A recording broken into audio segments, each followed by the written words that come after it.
l'occasion de pouvoir partager ensemble la parole de Dieu et tous ces témoignages sont formidables et tous ces témoignages sont centralisés sur une personne, la personne de Jésus-Christ. Et je voudrais prendre quelques minutes avec vous et vous dire pourquoi ces amis en sont arrivés là. Pourquoi ils ont pu aujourd'hui rendre ce témoignage, certains avec une très grande émotion, parce qu'il y a tout un passé, il y a toute une histoire, il y a tout un événement, et ils sentent vraiment qu'il y a eu un véritable miracle dans leur vie. Et ça, c'est dû à quelque chose de particulier. La parole de Dieu nous parle de Jésus qui est ressuscité des morts, et suite à cette résurrection, il s'est passé quelque chose de particulier dans Luc, chapitre 24, au verset 12. Il nous a dit que Pierre se leva et courut au tombeau. Il se baissa et ne vit que des bandelettes à terre. Puis il s'en alla chez lui, tout étonné de ce qui était arrivé. Et ce même jour, 2 disciples se rendaient au village appelé Emmaüs, éloigné de Jérusalem d'une 12aine de kilomètres. Ils discutaient ensemble de tout ce qui se passait.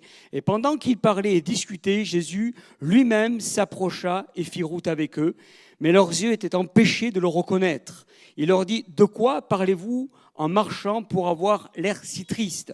Je vais au verset 28, il nous est dit que lorsqu'ils furent près du village où ils allaient, il parut vouloir aller plus loin, mais ils retèrent Jésus et insistèrent en restant ici. « Reste avec nous, car le soir approche, le jour est sur son déclin. » Alors il entra pour rester avec eux. Alors que les yeux s'ouvrirent, ils le reconnurent, mais ils disparurent devant eux.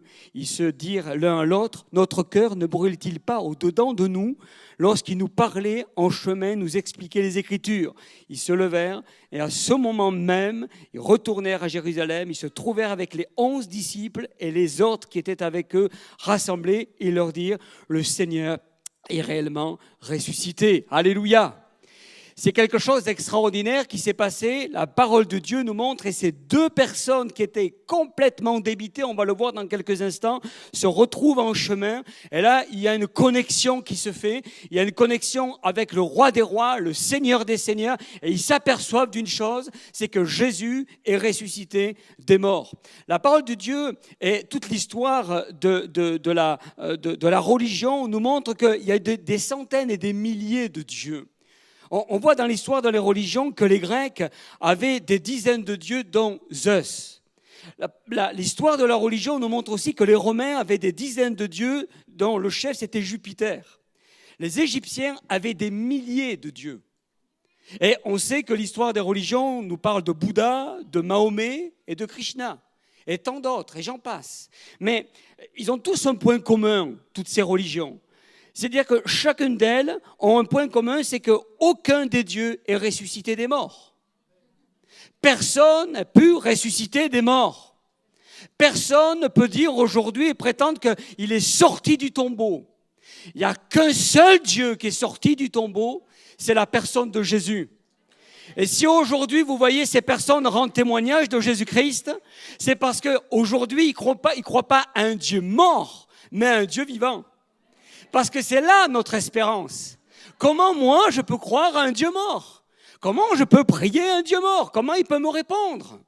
Comment je peux prier des statues? Une statue qui a des yeux qui ne voient pas, des oreilles qui n'entendent pas, des bras mais qui ne peuvent pas saisir, des pieds qui ne peuvent pas marcher. La parole de Dieu nous montre que le christianisme n'est pas une religion. Le christianisme est une expérience.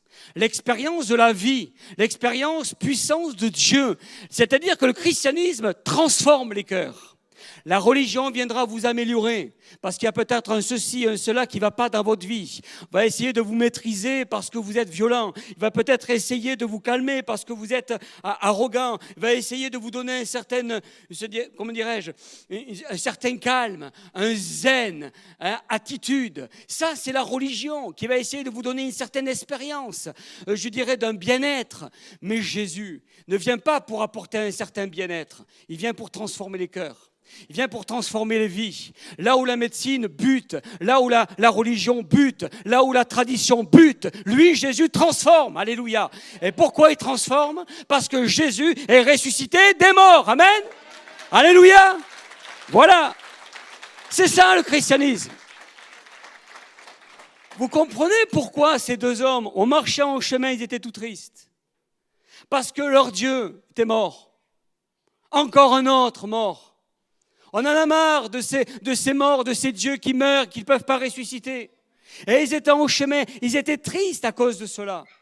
Et c'est là où ils se sont aperçus qu'il y a eu un changement, une transformation dans leur vie. Parce que c'est vrai que la religion vous montre le chemin du cimetière, parce qu'à un moment donné, il faudra passer au cimetière. Mais Jésus, lui, vous montre le chemin pour sortir du cimetière. Et je vais vous en donner la preuve, que Jésus nous donne le chemin pour sortir du cimetière.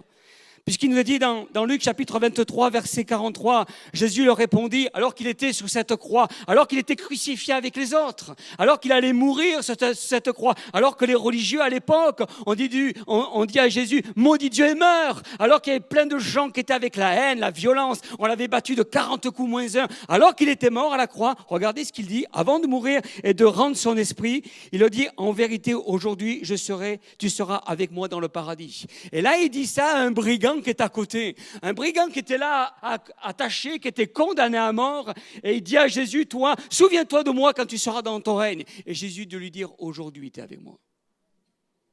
Il allait mourir, mais aujourd'hui il était sauvé. Il allait mourir, son corps allait disparaître, mais son âme était sauvée. Et c'est là où je voudrais vous montrer que ça change d'une religion. C'est que la religion vous donne un espoir. Vous fera espérer peut-être quelque chose. Mais Jésus, lui, vous donne une certitude. Aujourd'hui, tu es avec moi dans le paradis. Et quand on est en Christ, on devient une nouvelle créature. La preuve, elle est là.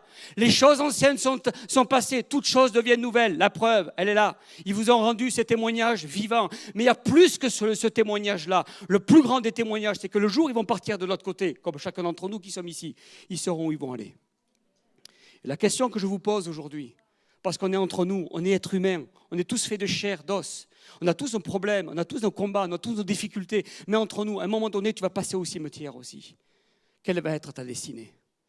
Est-ce que tu es sauvé ou perdu? Est-ce que tu vas aller en enfer ou tu vas aller au paradis? C'est là toute l'histoire de l'humanité. Aujourd'hui, on parle de toutes sortes de choses, de problèmes de la Grèce, de l'Europe. On parle de toutes sortes de misères ici-bas sous la terre. Mais la grande question, c'est de savoir, est-ce que tu es sauvé ou perdu? Parce qu'un jour, on va passer de l'autre côté. Et toute l'humanité va passer de l'autre côté. Et savoir maintenant où tu vas aller.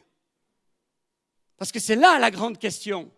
Parce qu'ici, on va rester 10 ans, 15 ans, 20 ans, 30 ans, 40 ans, 50 ans, peut-être une maximum une centaine d'années. Pour les plus costauds, 110 ans. Et après, qu'est-ce qu'on va faire? Et après, quelle va être ta destinée? Est-ce que vous croyez qu'on est né sur cette terre pour galérer et repartir dans les ténèbres? Est-ce que vous croyez qu'on est né comme ça par hasard et puis pour retourner au cimetière? Si c'est ça l'humanité, alors je ne comprends pas ce Dieu. Je n'arriverai pas à saisir ce Dieu qui nous aura créés pour repartir dans un cimetière et finalement être entre quatre planches. Pour rien du tout. C'est qu'il y a quelque chose derrière tout cela. Alors c'est vrai que l'humanité est en souffrance. Pourquoi? Parce que c'est à cause du péché. La Bible nous le dit, c'est la désobéissance de l'homme qui amène tant de violence, tant de haine. L'obéissance de l'homme, la haine de l'homme a amené Jésus à la croix. Parce que qui c'est qui l'a crucifié? Jésus, ce sont les hommes. C'est vous, moi, chacun d'entre nous. Parce qu'on aurait été à l'époque de Jésus, on l'aurait crucifié, ce Jésus. Parce qu'il dérangeait les foules, il dérangeait les consciences, il dérangeait les religieux de l'époque.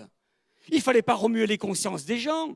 C'était un malheur de dire à l'humanité que nous étions tous des pécheurs et pourtant nous sommes des pécheurs.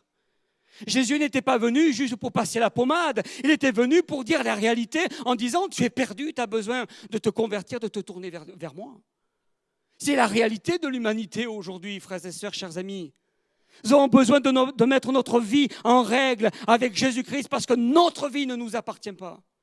Ta vie ne t'appartient pas, la mienne ne m'appartient pas.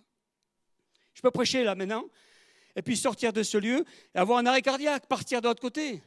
La question c'est de savoir où je vais aller. Et moi je sais où je vais parce que la parole de Dieu me donne cette promesse. Me dit où je vais exactement aller. Mais toi aujourd'hui, est-ce que tu peux poser cette question? Est-ce que tu peux répondre à cette question? Quelle va être la réponse? Est-ce que tu es sûr d'être sauvé? Alors si tu n'es pas cet après-midi, eh bien prépare-toi à la rencontre de ton Dieu. Notre vie ne nous appartient pas. Prépare-toi à la rencontre de ton Dieu. Quand je me suis approché de Jésus, qu'un jour je suis venu alors que j'avais un problème au niveau de la rotule, j'étais coureur cycliste, je voulais que Dieu me guérisse parce que j'avais entendu un Dieu de guérison. Alors je suis venu dans un lieu comme celui-ci, prédicateur a prêché sur la guérison. Je me suis approché au devant, je demandais au pasteur de prier pour moi parce que je croyais que Dieu était capable de guérir mon genou. Et Dieu m'a guéri mon genou. Mais au-delà de mon genou, il y avait une éternité, il y avait un cœur qui était mal. J'étais mal. J'avais un cœur qui était en forme de Dieu mais qui était vide. Vide de quelque chose de plein qui aurait dû se remplir. Et comme disait le frère, il est allé dans tous les sens, dans toutes les directions, pour essayer de goûter un certain bien-être.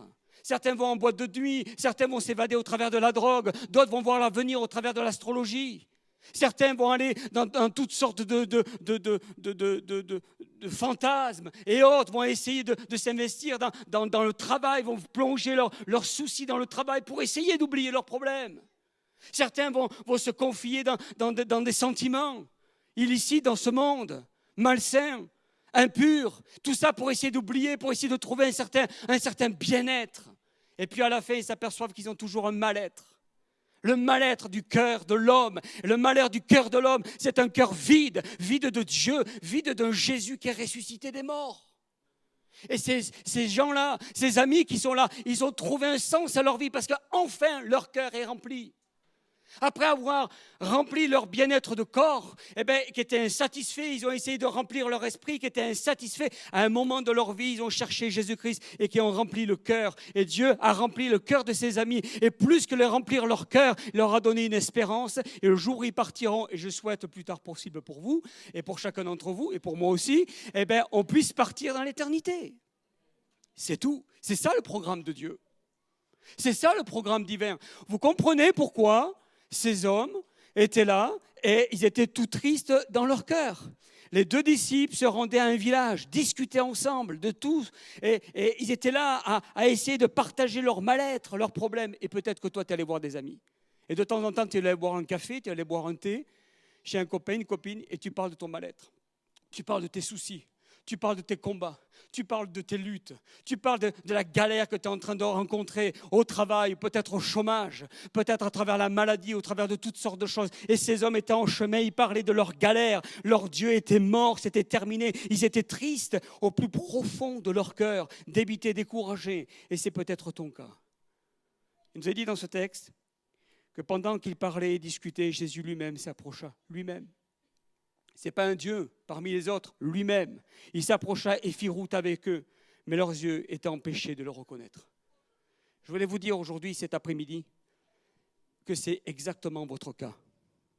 Vous discutez, vous parlez, vous essayez de résoudre votre mal-être au travers des discussions des autres, au travers des conseils des uns, des autres, à travers des voyants, des astrologues, des médecins, des proches, de la famille, des personnes qui ont de l'expérience de la vie. Vous essayez de trouver un équilibre, un bien-être, et vous n'y arrivez pas. Et pourtant, à côté de vous, Jésus lui-même, depuis longtemps, il s'approche, il est à côté de vous, il marche avec vous. Il est là, derrière vous, et vous n'en apercevez même pas parce que vous discutez. Vous êtes tellement préoccupé par votre souci que vous vous êtes même pas aperçu que Jésus le Sauveur qui est ressuscité des morts, il est à côté de vous. Et il ne demande qu'une seule chose, que vous lui saisissiez la main. Pendant des années, j'avais Jésus à côté de moi, je ne m'étais même pas aperçu. Pendant des années, j'essayais de trouver la solution à mon mal-être, alors que j'avais des pensées de suicide, alors que j'essayais de trouver une solution par les choses de ce monde, et ma seule fuite, c'était le suicide, alors que j'avais à côté de moi le roi des rois, le Seigneur des seigneurs. Et en cet après-midi, tu as à côté de toi depuis bien longtemps le roi des rois, le Seigneur des seigneurs. Alors comme il nous est dit dans ce passage, discuter, Jésus lui-même s'approcha et fit route avec eux, mais leurs yeux leur empêchaient de le reconnaître pendant qu'ils discutaient. Et Jésus lui-même s'approche. Et combien de fois Jésus s'est approché de vous, à vos côtés? Il était là. Et au verset 29, il dit, les deux hommes lui dirent, mais reste avec nous et viens manger avec nous à la maison, alors qu'ils ne s'apercevaient même pas qu'ils étaient en train de parler avec Jésus. Et au moment où ils rentrent à la maison, il nous a dit ceci, alors leurs yeux s'ouvrirent et le reconnurent. À partir de l'instant où ils ont fini de discuter, ils ont réalisé qu'ils avaient affaire à la personne de Jésus-Christ. Je voudrais vous inviter cet après-midi, peut-être à arrêter de trouver les solutions au travers de toutes sortes de choses autour de vous et de venir et de vous tourner à côté de vous. Vous avez la personne de Jésus qui demande qu'à rentrer en vous. Arrêtez et regardez à Jésus-Christ cet après-midi. Arrêtez de trouver des solutions au travers de ce monde et acceptez celui qui est à côté de vous depuis bien, bien, bien longtemps. Ça fait peut-être depuis des semaines, des mois, même peut-être depuis des années, il est à côté de vous, il marche avec vous. Mais il voudrait rentrer en vous. Il voudrait pénétrer votre cœur. Il voudrait enlever ce qui est mal en vous. Il voudrait extirper la douleur qui est là dans votre cœur. Ce que vous avez subi, les violences, la haine, la maltraitance, peut-être les viols et toutes sortes de choses qui se sont passées, qui vous ont brisé, que personne ne peut soigner. On ne peut pas soigner quelqu'un qui est violé. On ne peut pas soigner quelqu'un qui a été abusé dans son enfance. Les médecins n'ont pas trouvé de médicaments pour cela. Personne ne peut toucher et répondre au cœur de l'âme. Seul Jésus-Christ, qui lui a affronté la mort, qui lui a été le seul à dire non à la mort, à reculer et à faire mettre sous les pieds cette mort, lui seul est capable de pouvoir résoudre ton problème cet après-midi. Parce que quand on est capable de résoudre la mort, on est capable de résoudre tous les autres problèmes. Vous ne croyez pas ? La mort, c'est l'ultime, c'est le final. Quand quelqu'un s'arrête de respirer, que les médecins sont là à essayer de le ranimer au bout de 5 minutes, tout le monde dit c'est bon, on arrête tout. Ça ne sert plus à rien. La mort, c'est la finalité, c'est la fin de tout. L'être humain ne peut pas répondre à la mort parce que la mort, c'est l'ultime. Je dirais, c'est le final, c'est l'aboutissement vraiment d'une vie. C'est terminé. Plus personne ne peut résoudre le problème de la mort à part une seule personne. C'est lui qui a été capable de vaincre la mort, la personne de Jésus. C'est pour ça que Jésus, ce n'est pas une religion. Et qu'on ne peut pas comparer Jésus à une religion. Les chrétiens ne sont pas des religieux. Le christianisme n'est pas une religion. On est des personnes à part, on est des cas à part. On est peut-être des gens bizarres, si vous voulez, parce qu'aujourd'hui, quand on est dans la normalité, on est bizarre. Mais peu importe, je préfère être bizarre selon Dieu que normal selon le monde. Parce que Jésus a changé, a transformé nos vies. Sur la montagne de la transfiguration, Matthieu chapitre 17, verset 8, la Bible nous dit qu'ils levèrent les yeux. Ils étaient 3 qui étaient là et ils ont levé les yeux. Et il nous a dit ceci, et ils virent plus que Jésus seul. À un moment donné, mon ami, regarde qu'à Jésus seul. Arrête de regarder à ton problème et de savoir qui pourra résoudre ton problème. Ça ne sera pas possible. Jésus seul est capable de changer, de transformer, de bouleverser, de remuer votre vie, d'en faire une vie complètement transformée, changée, bouleversée. Les choses anciennes seront passées et toutes choses vont devenir nouvelles. Alléluia. Qui a envie de repartir à zéro ? Un jour, dans un service de baptême, là, pas sur Bastille, dans une des églises en France, une personne est venue se faire baptiser, elle avait 99 ans. Et vous savez ce qu'elle m'a dit ? Elle dit, je suis né de nouveau. Amen, 99 ans. On est capable de repartir à zéro à 99 ans. Rien n'est foutu avec Dieu, alléluia. Tout est possible à celui qui croit. Alors tu as tout essayé, maintenant essaye Jésus. Je crois que c'est la seule option que tu as, mon ami, d'essayer Jésus-Christ. En regardant à lui, à l'essentiel. Et pour conclure, je vais terminer avec ce verset 33 qui est juste explosif. Les 2 hommes qui étaient là, qui étaient tout tristes, qui ont rencontré après Jésus, après avoir fini de discuter, ils ont rencontré le Messie, ils ont réalisé que finalement il est ressuscité des morts. C'était juste extra. Pour eux, l'espoir était revenu. Et là, ils ont couru, ils sont rentrés à Jérusalem, ils sont allés voir les disciples. Et il y avait plein de personnes qui étaient là avec eux. Et vous savez ce qu'il dit ? Regardez ce qu'il dit. Tous les 2. Les 2 hommes se levèrent et retournèrent à Jérusalem. Ils les trouvèrent, les 11 disciples bien sûr, et les autres qui étaient là. Et ils étaient assemblés, je ne sais pas ce qu'ils faisaient là, mais peut-être ils devaient prier, ou peut-être ils étaient là complètement déconfits, ils ne comprenaient plus ce qui se passait. Et il leur dit, le Seigneur est ressuscité. Alléluia. Mieux que ça, il dit, le Seigneur est réellement ressuscité. Il est réellement ressuscité. C'est-à-dire, c'est authentique, c'est vrai. Ce n'est pas du n'importe quoi, ce n'est pas un mensonge, c'est vraiment quelque chose de vrai. J'ai touché Jésus, on a parlé ensemble. C'est ce qu'on peut dire, ces hommes. On a parlé, on a discuté ensemble, on a reconnu le Maître. Et c'est pour cela qu'aujourd'hui, je peux vous prêcher un Jésus. Je peux vous annoncer le message de vie. Je peux vous annoncer le roi des rois, le Seigneur des seigneurs, parce qu'il est ressuscité des morts. Ça serait terrible qu'un pasteur prêche un Dieu mort. On aurait un job, finalement. Ça serait un job qu'on aurait. Mais on a une vocation, la vocation de transmettre la vie, parce que la vie, elle est là. Jésus est réel, Jésus est puissant, alléluia. Alors je reviens à l'essentiel. Où tu en es avec Dieu? Seigneur, Jésus te demande une chose, et de préparer ta rencontre avec lui. Oh non, pas que tu vas partir dans 15 jours, 3 semaines, un mois, quoique, on ne sait pas. Mais juste te dire, prépare-toi à la rencontre de ton Dieu. Mets-toi en règle avec Dieu. Mets-toi en règle avec Dieu parce que ta vie ne t'appartient pas. Mets-toi en règle avec Dieu parce que ta vie, tu ne peux pas la laisser entre les mains de n'importe qui, en faire n'importe quoi. Jusqu'à aujourd'hui, cette vie et ce choix que tu as eu t'a détruit, t'a brisé, t'a complètement laminé, a fait de toi un zombie de ce que tu es. Il faut que tu arrêtes avec ça. Mets ta vie entre les mains de quelqu'un de compétent, de sincère, de vrai, d'authentique, quelqu'un qui t'aime. Quelqu'un qui un jour est mort à la croix. Notre ami, pardon, excusez-moi ton prénom, Simon ? Timothée. Timothée nous disait qu'il avait la haine de cette société, c'est ça, hein? La haine de ce monde, de ce qui se passait dans ce monde, de cette violence qu'il y avait là. Il ne comprenait pas pourquoi il y avait autant de violence et qu'il y avait un Dieu qui existait. Ben, tout simplement, c'est que si Jésus est mort à la croix du Calvaire, c'est justement à cause de ce monde violent.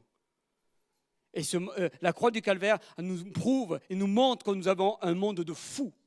Un monde complètement taré, un monde qui amène même leur propre Dieu, son propre Dieu, à mourir à la croix du Calvaire. C'est pour ça qu'on est dans un monde de violence, de haine. Maintenant, on comprend pourquoi il y a autant de violence, tant de guerre, tant de haine dans cette société. Ce n'est pas la faute de Dieu. Si Dieu venait en chair et en os encore au milieu de nous en Paris, eh ben on sera encore capable de le recrucifier à nouveau. Parce que le monde est fou. Le monde est incontrôlable. Alors Jésus vient en esprit aujourd'hui. Il va venir un jour nous reprendre. Ne vous inquiétez pas. Il y a un temps où Jésus va revenir nous reprendre. Et c'est pour ça que Dieu te demande de te préparer. Tôt ou tard, mais sois prêt. Aujourd'hui, mets ta vie en règle avec Dieu. Accepte Jésus comme ton sauveur personnel. Sois comme ses disciples, quand ils l'ont rencontré, après finalement, leur cœur bouillonnait en eux. Ils ont eu cette espérance, ils savaient qu'ils avaient affaire à quelqu'un de compétent, à ce Jésus extraordinaire, merveilleux, glorieux, victorieux. Enfin, quelqu'un qui est plus fort que la mort. Alors aujourd'hui, mets ta vie entre les mains de celui qui est plus fort que la mort. Parce que tu as vraiment une espérance que le jour où tu partiras de l'autre côté, tu vas ressusciter. Et tu seras à la droite de Dieu. Et tu seras avec lui dans le ciel de gloire pour l'éternité. Quelqu'un me disait un jour, je vais conclure là. Quelqu'un me disait un jour, de manière médusée, me dit, et si ça n'existait pas, vos trucs là? Et je lui ai répondu, et si ça existait? Ben moi, je ne prendrais pas le risque. Parce qu'après, c'est pour l'éternité, à vie, qu'on rentre dans les regrets éternels. À vie. Et puis, de toute manière, la parole de Dieu nous montre qu'il est là, qu'il est réellement vivant. Dieu n'a jamais menti. Dieu nous a montré qu'il est humain. Dieu nous a montré qu'il est Dieu, tout-puissant. Dieu nous a montré qu'en donnant son Fils à la croix, il nous a tellement aimés qu'à travers de la croix du Calvaire, il nous a donné cette espérance de pouvoir être avec lui pour l'éternité dans le ciel de gloire. Alléluia. On n'est que de passage ici-bas sur la terre. On n'est que de passage. Ne croyez pas qu'on va rester pour l'éternité. Alors tant que tu es de passage sur cette vie, mets ta vie en règle avec Dieu et Dieu fera le reste pour toi. Amen. Alléluia. On baisse au front, on ferme nos yeux quelques instants. On va se recueillir. Je ne suis pas meilleur que vous. Je n'ai pas quelque chose de plus que vous. Oui, peut-être oui. Ce quelque chose, c'est Jésus. Mais ça ne me fait pas de moi quelqu'un de supérieur à vous. Ce qui fait que finalement Dieu nous aime. Nous sommes tous à la même enseigne.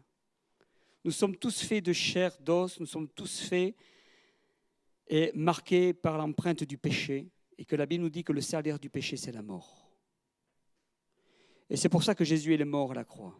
Pour prendre le péché de l'humanité. C'est pour ça qu'à la croix, il a dit, Père, pardonne-leur, car ils ne savent pas ce qu'ils font. Mais il a pris toute la haine, toute la méchanceté, toute la violence, tout le péché de l'humanité, il a pris à la croix du Calvaire.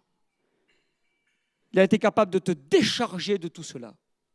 Et Jésus est capable aujourd'hui de te décharger de toute cette violence, de toute cette blessure, de tous ces problèmes. Il suffit juste que maintenant, au moment où je te parle, tu puisses l'accepter en disant « je me décharge sur lui ». Je ne veux plus que tout ce que je subis, il soit sur ma vie et que ça me charge encore et davantage, que ça m'écrase. Ça suffit.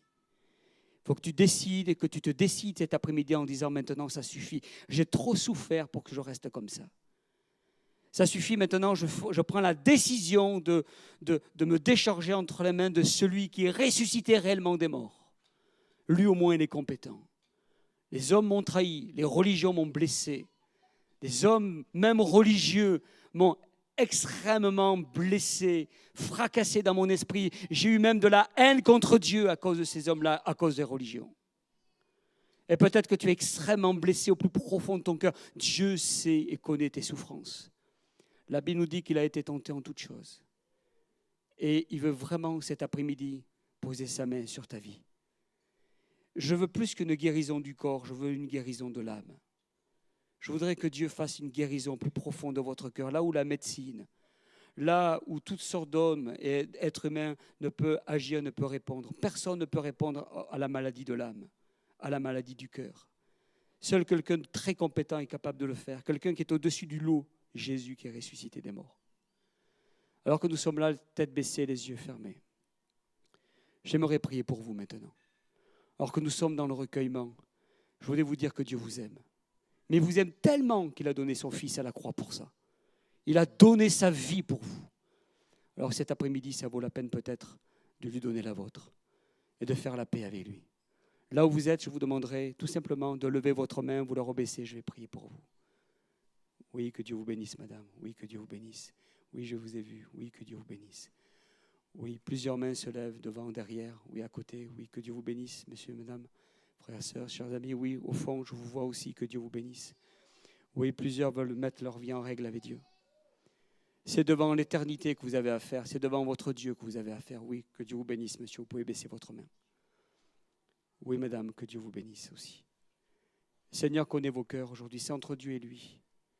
C'est entre le roi des rois et vous. Maintenant, c'est vraiment quelque chose de très personnel que vous êtes en train de vivre avec Dieu. Alors que vous avez levé la main, vous désirez aller plus loin avec lui. Vous désirez mettre votre vie en règle avec votre Seigneur, avec votre Sauveur. Il vous voit, il connaît votre cœur. Il connaît vos luttes, il connaît vos combats. Il sait ce que vous êtes en train de vivre. Il sait toute l'agitation et toute la galère que vous avez eue jusqu'à aujourd'hui. Dieu sait ça, il veut vous sortir de là. Alors on va prier ensemble. Je demanderai aux frères et sœurs de prier avec moi. Plusieurs personnes, plusieurs dizaines de personnes ont levé la main dans ce lieu. Ils ont besoin de mettre leur vie en règle avec le roi des rois, le Seigneur des seigneurs. Alors on va prier pour eux maintenant. Seigneur, je veux te prier pour ces amis. Seigneur, tu les aimes passionnément. Seigneur, tu les aimes à un tel point que tu es mort à la croix pour eux. Et Seigneur Jésus, comme tu viens de nous le dire dans ta parole, tu es ressuscité des morts. Seigneur, tu as vaincu la mort. Alléluia. Et si tu as été capable de vaincre la mort, alors tu seras capable de résoudre leurs problèmes. Parce qu'il n'y a pas pire que la mort, Seigneur, qui est le point final pour l'humanité. Mais pour toi, Seigneur, ce n'est rien du tout. Tu as ressuscité Lazare. Tu as été capable de ressusciter même des morts, d'affronter l'ultime, de briser l'ultime et de mettre la mort sur tes pieds. Alors, Seigneur, cet après-midi, je te prie pour ces amis, afin que tu les sortes de leur situation, que tu brises, Seigneur, la malédiction qu'il y a sur leur vie, alléluia, que tu les transformes à nouveau, amen, que tu pardonnes leurs péchés, que les choses anciennes, Seigneur, soient passées et que toutes choses deviennent nouvelles maintenant, alléluia. Je te les apporte au trône de la grâce. Je veux te demander vraiment de les sauver. Je veux te demander de les racheter de cette vaine manière de vivre. Je veux te demander vraiment, Seigneur, de mettre leur vie en règle et que vraiment, Seigneur, ils réforment leur voie et qu'on puisse avoir l'occasion dans quelque temps de les voir venir passer par les eaux du baptême, s'engager avec toi, alléluia, et rendre témoignage de la toute-puissance de Dieu dans leur vie. Amen et amen, alléluia. Est-ce qu'on peut acclamer notre Seigneur de ce qu'il est ressuscité des morts parce qu'il nous aime? Amen. Gloire à Dieu.